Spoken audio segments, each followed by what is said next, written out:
There's a lot of things that attribute to making a race exciting, whether that's a driver taking a chance on a tire strategy and going long, or two front runners for the championship colliding.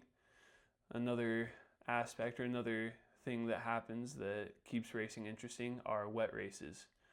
And you might think, okay, these guys have been driving these kinds of cars or they've been racing in different conditions their whole lives. What makes it different? And I asked myself the same question when I first got into F1.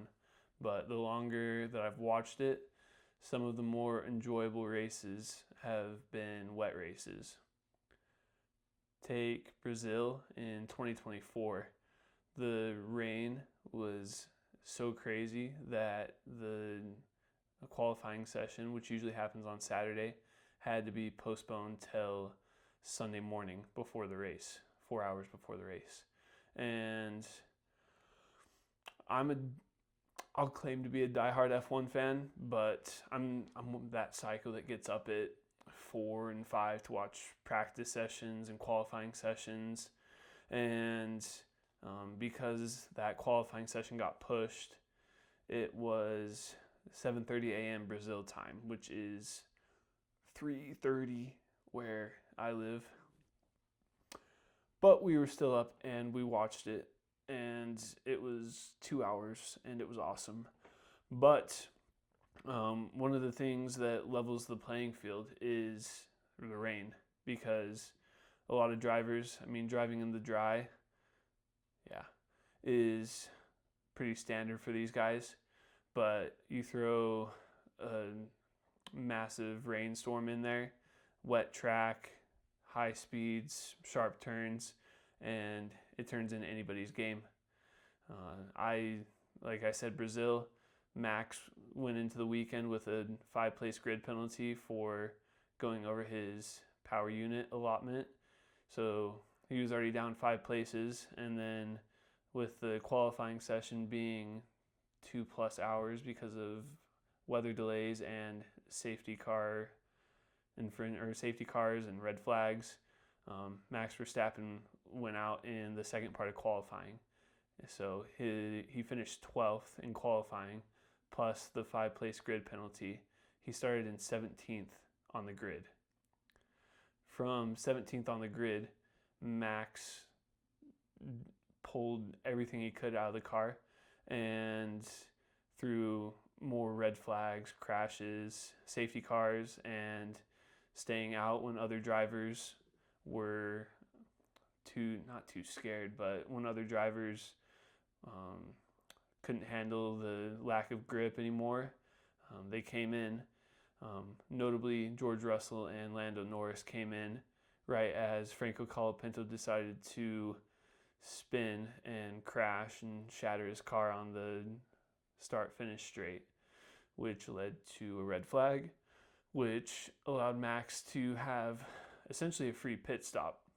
Under a safety car, or the safety car, you get a little bit of a cheaper pit stop because the safety car slows the pace down for everybody.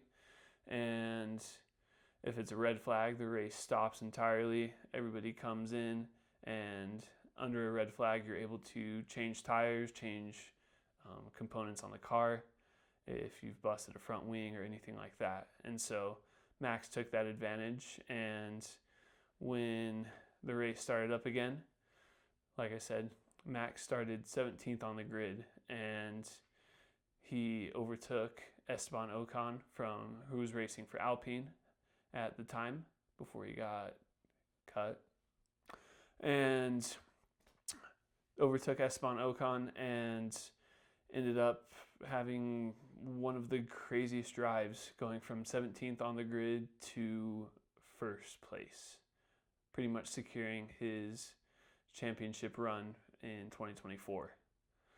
Now, there's a couple other instances where drivers either shined or faded due to the weather. Max Verstappen, being the driver that he is, shined, but take Lando Norris in 2019, his first year as a driver with McLaren. in Belgium at Spa. That's a fun track. That's my favorite track. But he went up through Eau Rouge, which I'll pop it up. Yeah, oh, I see. It just started to wander into an oversteer, and they had to correct it. He lost the car and had a pretty gnarly crash, and he was out of the race. And like I said, rain, they say rain's the great equalizer in Formula One because it brings out other qualities in drivers that a lot of the other drivers don't have. Some drivers might be average when they're racing on a normal circuit when it's dry, but once in a blue moon, you'll get drivers like in 2016, Daniel Kvyat. He got a podium during a wet weather race. 2024, with Max Verstappen on the podium, was Esteban Ocon and Pierre Gasly with Alpine, who still, Alpine being one of the bottom feeders. Silverstone last year in 2025, I kind of already talked about it, but Nico Hülkenberg got his first F1 podium, and it just shakes things up. Different drivers adapt differently to different conditions. You can ask Charles Leclerc in Monaco. He finally won that race, his home race, but everybody talks about when they're training in the simulator or playing F1, whatever it is, F1 23, 24, 25 on their sim, the hardest conditions that you can race in is the rain. And Jenson Button proved that in the 2011 Canadian Grand Prix when he started 7th, and it ended up being the longest race in the history of Formula One, just over 4 hours, when a standard race goes an hour and a half to 2 hours. And similar to Brazil in 2024, tons of safety cars, tons of red flags. Jenson Button actually collided with his teammate, fell down, and midway through the race was in last place. But through mistakes of other drivers, mistakes from other drivers made on the last lap, he came back, he fought, he stayed out on his intermediate tires that were absolutely just shot, torn to shreds. But he powered through, took the risk, and it paid off for him. And he got one of the most memorable race wins in Formula One history. Take Las Vegas this last year. Las Vegas never gets any rain. It's literally a desert. Take it from me, I live close to there. There's never any moisture anywhere. But F1 knows how to put on a good show. And this last year in 2025, during qualifying, in all places, it rained in Vegas. And Las Vegas, it hasn't been on the calendar for too long, but 2023 was the first year. Brought lots of excitement, controversy. Carlos Sainz had a gnarly incident in the very first practice session. He ran over a pothole, damaged the underside of his car. Anything can happen in Vegas. Vegas, baby. But, yeah. So, Vegas, it rained in 2025.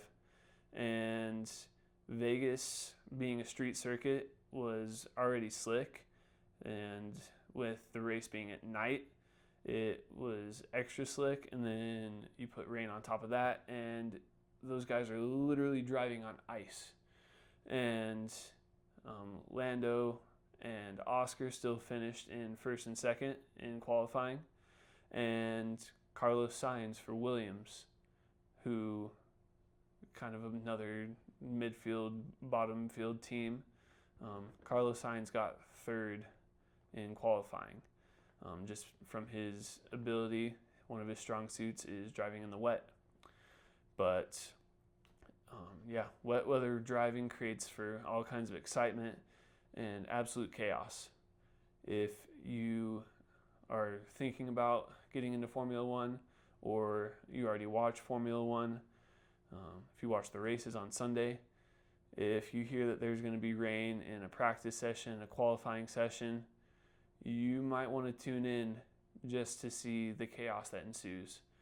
But yeah, one of my all of the races that I absolutely love, or the races that have been the most memorable to watch, are the ones that are wet weather races, just because it makes the drivers kind of lock in, and you're able to see who can shine and thrive under pressure, and you can watch those that typically do well slip away.